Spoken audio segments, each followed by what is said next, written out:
Hello, Jonathan, Jono, Jay, whatever you like to be called.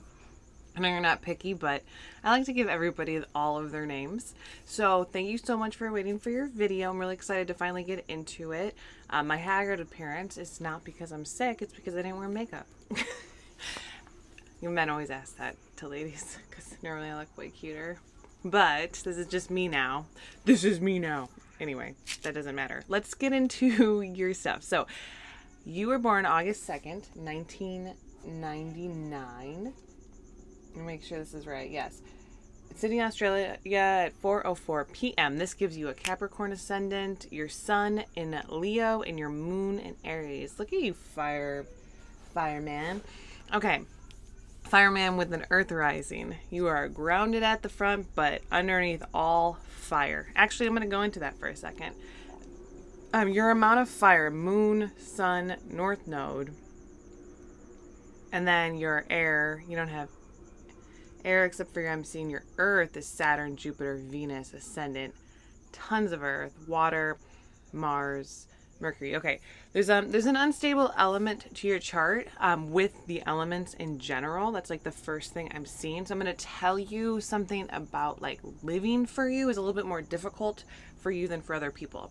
I like to share that with anybody who is living like that, like because you have to know that certain things are not necessarily your fault. Okay, because I'm going to guess that there are certain things that attack you that don't attack everybody else. And it's because of certain ways that you do things that are unnormal to the normal people. Yes, to the zeitgeist or whatever. But you are different. You're unique. And that unique brings power. But it also brings its fair share of obstacles. For instance, you have an unstable Mars because your Mars is water, even though you're Earth. So that should be really nice. So I want to look at your Mars and see what it's doing. And it's in the 10th house and it's part of a Grand Cross. So yeah. Your life goal right now is to find stability. You have a shit ton of Earth. You should be able to do it. You should be able to find grounding. But because of this, you want to look at what's going on with that Mars. And now I'm also seeing it that this matches up perfectly because it hits your career and your love life. Your 7th house and your 10th house are both exacerbated with this. I'm going to like really go up close. Oh, I don't really want to go up close and you'll see me, but I really want to look at your chart up close. Okay. So don't worry. There's always a happy ending to my chart readings. But first you got to know like the brunt of what this is. Your descendant is ruled by Cancer. Your moon is in Aries in the 3rd house. It's not bad. That's your love life. You have a Cancer prone love life, but it's also what you have to do for yourself before you're actually blessed with like a really good relationship. So I'm going to focus a little bit on what you should be doing for yourself before you can move on. And what you can see here that you also have your sun square that Mars as a part of this Grand Cross. Now, a Grand Cross is when you have 4 T-squares and it creates an X in the middle of your chart. It's very rare. It's very powerful because a lot of like very prominent individuals have one. I'm pretty sure JFK and Ronald Reagan both have one, but don't quote me on that. I'm pretty sure JFK for sure. JFK, yeah. So 2 presidents, probably more than that because it is so powerful. It's a lot of focus in different areas, like kind of all climbing together, but none of the focus actually lines up. But once it is ignited, you can't be stopped, basically, is how this works. Like you're just full force, full motion going in general in that way. But the thing is, you have your sun in the 7th house. So you put your sun, your light, in a dark area, which is your Leo, because you're a Leo. And since it's ruled by Cancer and you have a 29-degree Cancer Mercury, that Cancer Mercury is sort of unstable, even though it's very wise. It's very intuitive. And I guess there's so much going in your chart. I guess I'm just saying it all so that it can come out. So if you're a little bit confused, I'll try to unconfuse you. But your sun is square your Mars in your 10th. So your sun and your Mars are square.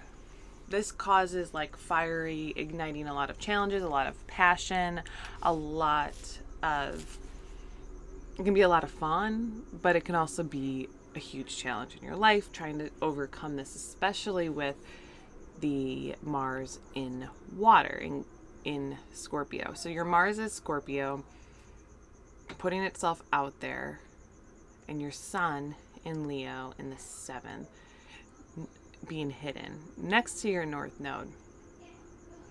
Okay, instead of just saying it all, I'm going to stare at it for a second because there's too much going on. You have so much going on, but it's very powerful. Like, I'm picking that up. Okay, that message is coming loud and clear to me, but it's also coming that you're in the middle of finding that power, which could be chaos and turmoil. And also, before I actually stare at it, I just want to tell you that when you have a chart that's different than somebody else's, and it's harder, and I say that, like, I've seen a lot of charts, and some of them are easier and some of them are harder. I've definitely read for people who I would call brats, you know, just like have it all handed to them on a silver platter. You don't, but you're also very strong because of that, and you've definitely have to push forth more. Like, things happen to you that you have to fight against. You're not allowed to just sit still and be lazy and do what you want to do as much as you would like to, and because things are always happening to you. And then internally at the exact same time, you have like a wealth of anxiety and depression, things that are moving you around in that way. So before I guess I look at it, I want to say that the best thing I can tell you when you have all of this going on is to practice not allowing the things that come at you to penetrate you inside. You need to be working from the inside out, which means curing any sort of anxiety or any depression or any sort of mania, like anything that sort of drives you, like makes you feel uncomfortable. And I kind of get that maybe you don't realize 100% what makes you uncomfortable, or you more recently have, but some things can make you uncomfortable and you don't realize they're abnormal, that they're like, it's like, I guess those commercials, like, I suffered from anxiety and I didn't even know I had it. I just thought it was a way of life. Now I don't have it and I'm cured, you know, that kind of stuff. Well, that's what I'm seeing kind of inside you. You have a lot going on and you don't actually have to medicate it. I'm not a doctor, but by allowing yourself to experience it and feel it, and bring it down into your center, like push it down into your lower part of your body will be able to absorb it and do something with it. Where if you let it rise up to your head where you're worrying about it and you're thinking about it, then it becomes anxiety, which then also means that you're not allowing your body to do its job, so you're depressing your body. So that's how you create anxiety and depression, is that it's like making your brain do the work that your body should do. As soon as you make the brain do the work, it goes into a mental illness.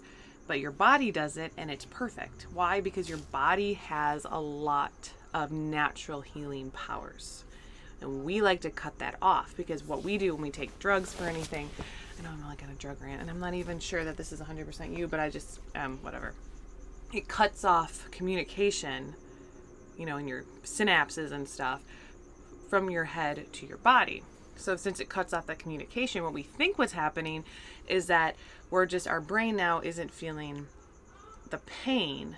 But in reality, what's happening is that the body is just being separated and being forced away further and further, creating more of that problem that existed in the first place. So it is like a meditation, kind of, but really when something hits you really hard and something's attacking you, and immediately you're going to get these fears and anxieties, and they could be that no one likes you, it could be that you're going to be a failure, it could be that you owe somebody something, or like somebody has a right to be mad at you. Sometimes that happens, like even a bill collector, like it kind of hurts because you're like, that bill collector, I owe them money, I used their service, so they have a right to be mad at me, so I'm a bad person. Or it could be just as much as like, I did something kind of bad, so I deserve to be yelled at. Like, if you look at life, you don't deserve to be yelled at. You don't deserve to be harassed. You don't deserve to be attacked just because you can't do something that maybe you said you could do. And that's a hard thing, I think, for people to realize, and that's kind of what keeps people going and pushing through anxiety, is that even though shit's hard, I don't want to be a bad person by saying that I have to do, saying that I can't do something that I said I would do. That your word is your bond. The problem is that in the rest of the world, you don't mean anything to them. Therefore, you can move past everybody. You can leave everyone behind and they can't touch you. But we think that they're allowed to, because we think that they're allowed to be our authority. And when they said, like, I think it's like a religious thing, but in the Bible, like all different things, it's like who is really to judge you except for God? Nobody. They can't. And what God wants, what the universe wants too, there's two separate entities, but they want your heart to be cleared. They want you to live a full and happy life. Meaning, it is more important for you to ignore certain things that are causing you stress and pressure than it is for you to bow down to them, placate them, and make sure that, you do everything you're told. Because then you're just a robot. In your chart, you really can't be. So, what happens then is if, say, someone, we're going to do like a quick example of like, you get a bill, it's past due. They're threatening that if you don't pay your bill in full, they're going to turn off your electric. So you're like, fuck. Immediately start thinking about, they're going to turn off my electric. I can't handle this. I don't know what to do. I need my electricity, but I'm not going to get paid. Yada, yada, yada. You start freaking out. So you start wondering what you're going to do. And then it goes into your brain. You're like, I can't even handle this. It's too much. And then you go and you push yourself in some direction. Maybe you figure out a way to make all that money, or you realize you can't and they shut off your electric, and then you're just sitting there in the dark and like, whatever. But whatever happens, it's causing your body turmoil. And so when that happens, you get it in your hand, and this could really be anything. It could be a word from somebody, it could be mail, it could be interaction with parents, friends, coworkers, your boss, whatever. You take it, you take the message, and you say, not today, I don't want it. It's not for me, okay? Then you say, but your brain's still seen it. Your brain knows it. It's heard it, it's seen it, it's experienced it. So instead of it letting it rattle down in your head, you can kind of like try to like push it down. But you have to like think about how it's pushing down. You're like moving the thought down, down, down, as low as it's beneath your heart, because you don't want it to stay in your heart. So a lot of times it attacks your heart and goes straight to your head, and you can kind of feel and be aware of the pain in your chest that you get, which is actually why men get heart attacks, because their heart is being attacked by the pressure. It goes straight to your heart. So you want to push it below your heart into sort of your lower area, your root area. And then if you can feel it down there, then you breathe. You want to breathe in and out. And this isn't like a real meditation, because a lot of meditation's about going higher. This is about going lower. And you allow it to sit in there. And then you tell yourself, I'm okay. I'm a good person. I'm a human being. I deserve all good things. I deserve to live comfortably. I am okay. Yes, I do owe them money, but they can wait. We can figure this out. Or maybe I did do this thing, but how bad is it? Now I need to think about what they've done to me. They overcharged me for my electricity. That's not fair. They treat me like I'm a low level nothing. That's not fair. I'm not. They don't know who I am. Or it's your friends or your family. You're like, my friend actually calls me all the time to talk about themselves, and so now they're mad because I talked about myself and they called me a name. It's like, no, that's an unbalanced relationship.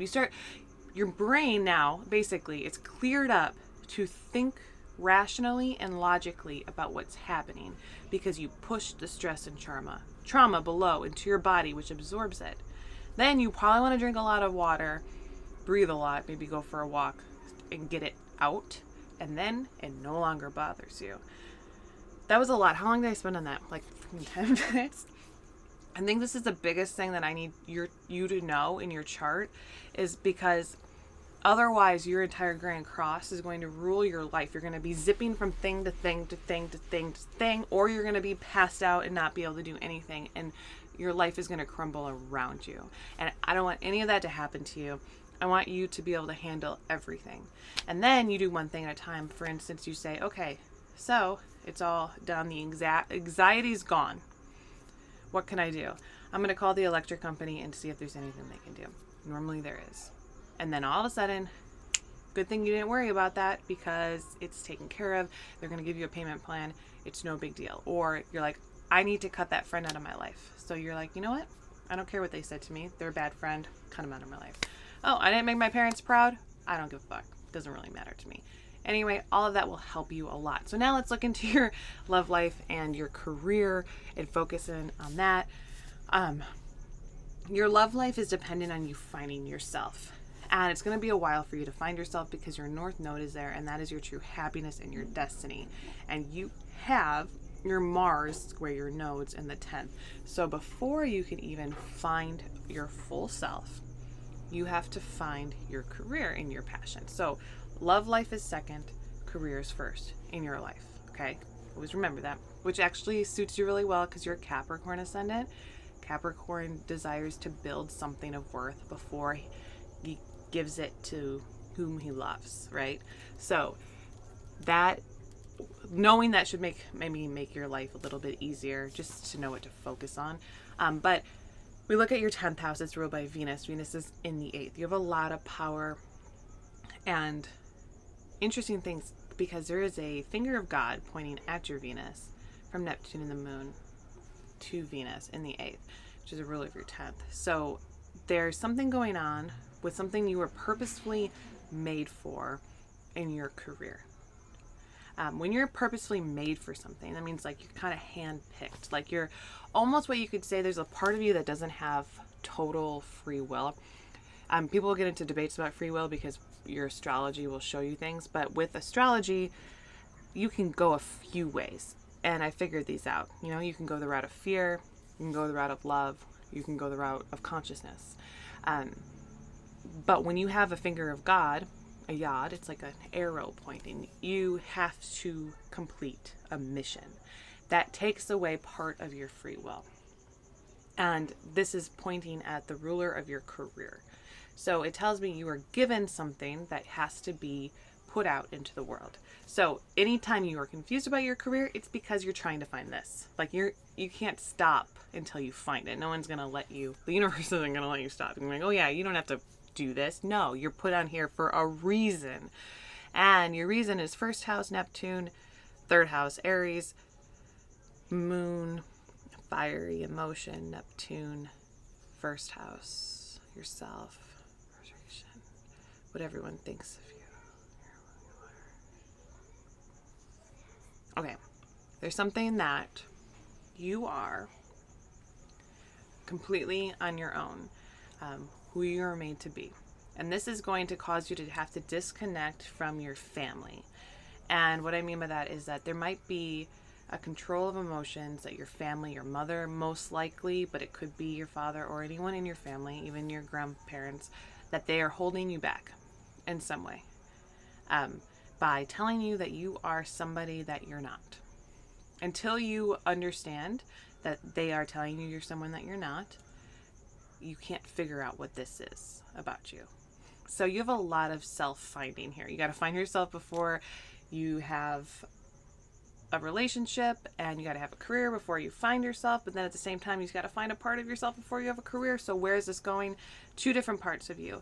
Yourself and your heart is after your career. Yourself and your physical life purpose is before your career. So, because that's your moon. So your moon has to be found, and it has to be found away from your family. Break up with your family. And I know that's hard, and it's also a cult leader thing to tell people to do. It said, don't talk to your family. It's not about that. It's about separating yourself from your family, separating the love of your own mother from the love that was given to you when you were born. And I guess think of your parents as surrogate parents, that they might have failed you in some ways because they were just stand-ins for the earth, for life itself, that wanted you to exist. So they've done things to you that are not okay.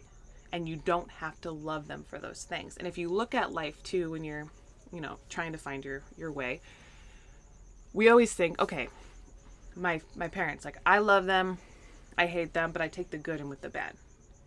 Now, if you're a tree and you got your roots, say you find a perfect location and you're growing because you got all the oxygen you need from in the sunshine and everything's perfect, but you're right next to a toxic waste dump too. your roots are going to have to go move away from that toxicity and grow another place. Eventually, it won't be able to be stable, and you will sort of deroot yourself and fall over. A tree knows you can't take the good in with the bad. You have to take in only good, or you will die. You won't be able to grow roots. So our families, they give us good and bad. If we can't disconnect from our parents, then our moon in our chart becomes our parents, and they never leave us, and we are growing in the sun and in the earth, but also next to toxicity. So by separating yourself and the knowledge of you and taking every word that your parents have ever said to you basically to task, be like, they told me I was like this, is this true? And basically saying none of this stuff that they gave me is true, I deny it all, helps you move your roots from the family and put it into the world, the earth. Once you're rooted in the earth, you can grow because she's the real mother, I guess you could say. And she doesn't have any toxicity. She's pure. She's for you. She's nurturing. She's giving. You have a place to stand. Once you have a place to stand and you're rooted, then the information, like the coding, comes up into your XY chromosome, right? Because you're an X, just like the earth. 6 is the earth. And starts telling you who you are. That will give you your straight shot to this Venus in the 8th, which says that something about carrying out the power and control of, what sign is it? The earth. That's what I was going to say. I was like going to say the earth, and I'm like, what am I talking about? Why am I giving you so many earth stuff? You're an economist. See my video on ecofeminism? I'm like, in everything I talk about, you're meant to protect the earth somehow. And she's going to give you power once you root with her, but she needs you to separate from your mother. That's what I'm getting. It's kind of a channeled message. Sometimes I channel messages, so I want you to know that is like legit thing that I'm getting. That the earth wants you to know that she really is your mother. And she has a task, like you are the son of Gaia, and you have to do something for her. And it's your career, and you're going to help save the earth. Not save the earth because she'll exist, but you're going to help save life to be able to live on the earth. Because otherwise she will have no choice but to kill it, but she still loves it. So she's like giving you this opportunity, and it has something to do with that. And you'll know, and you'll receive more information as soon as you disconnect from your mother. And I can't tell you all that information because it's not coming to me anymore. I lost it. And it doesn't show up in your chart because it's so pointed. And sometimes I receive messages too, like for myself, and sometimes they're not in my chart. They're just not, because there's certain secrets that are meant for you that are based solely on who you are in this world. And after that, then you'll get your career. That's your career. So right now, if you have to make money, whatever you have to do, go out and do it.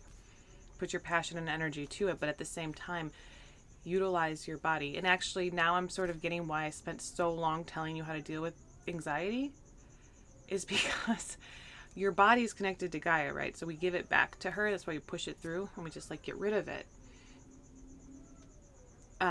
Having an abnormal relationship with our mother, and I'm not saying that your mother's bad. I don't know her. I don't know anything about your life, but I do know that mothers come in all shapes and sizes, and we don't even see them. We can't see them because they're supposed to love us. So if their love is not pure, whose love is pure? Well, her love, I can guarantee, is not pure because she's human. Gaia's love is pure. So you have the anxiety. Mothers don't, or they're supposed to teach us how to do that.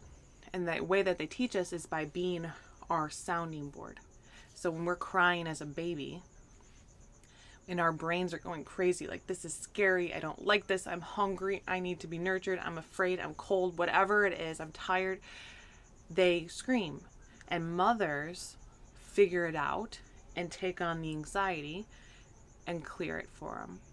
So much so that it keeps coming through the contact in the body. Now, if you have a mother who wasn't able to make close contact with you, who didn't, you don't know how to deal with it because it stayed in your brain. It never went to her body for you to learn about your own body. So now you're detached naturally from your body.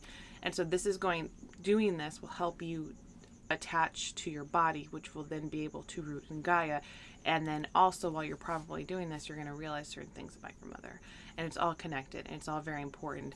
And then your career is right there. But I would say focus in on like, what do you think? What do you feel? Like, you probably already have these connections, these voices in your head a little bit saying like, you're meant to do this. So what do you think it is? And kind of like pull your focus to that general direction, because I think you know certain things already. And then after that, you find your heart. And finding your heart, that is more closely related to your father. It's in your 7th house, which can mean that maybe you didn't see your father a lot, or you weren't quite sure if he loved you for you. And in that case, what happens is our heart does sting. We are more prone to heart attacks and even panic disorders. I'm not saying that you are, but with your chart, it kind of seems like there's a lot going on there. And what would happen for you is that after you find your emotional safety and you go and you find your career, it will open you up to really know the truth about your own heart and how you create and how proud, like, the heavens are that you exist. How proud of them they are for you doing the job that you are here to do. And when you figure that out and you see you're allowed to be proud of yourself, once you're allowed to be proud of yourself, and it doesn't matter if anybody else is, not your father, not your mother, not your friends, but you're proud of yourself. You're like, I achieved this. Love, relationships are going to fall into your lap. They're going to be given to you because you're going to radiate so much love that whoever you want to be with is basically, they're going to walk right in and it's going to feel amazing. But that's what I see. All these connections that you have to get, like, sever in order to build. So I guess I would say you have to sever the connection of your mother first to build your career, which is opposite of normal people. Most people have to sever their father relationship to get to their career, but for you, it's definitely your mother because you're on the side of Gaia. And then you have to, after that, sever your relationship with your father or realize your relationship or see what it is. It's easier. You don't have to sever a relationship with a father because they didn't give you birth, but you think about your mother like cutting the umbilical cord. A father is like, was he there at all? And how has that caused me to look at myself? How has that caused me to express myself? Do I feel good about myself? Do I tell myself negative things or do I tell myself positive things? What's going on with that? And that has to do with your father. And so when you look at that, you start being like, well, just because I didn't get the love I needed from him doesn't mean that I don't deserve love.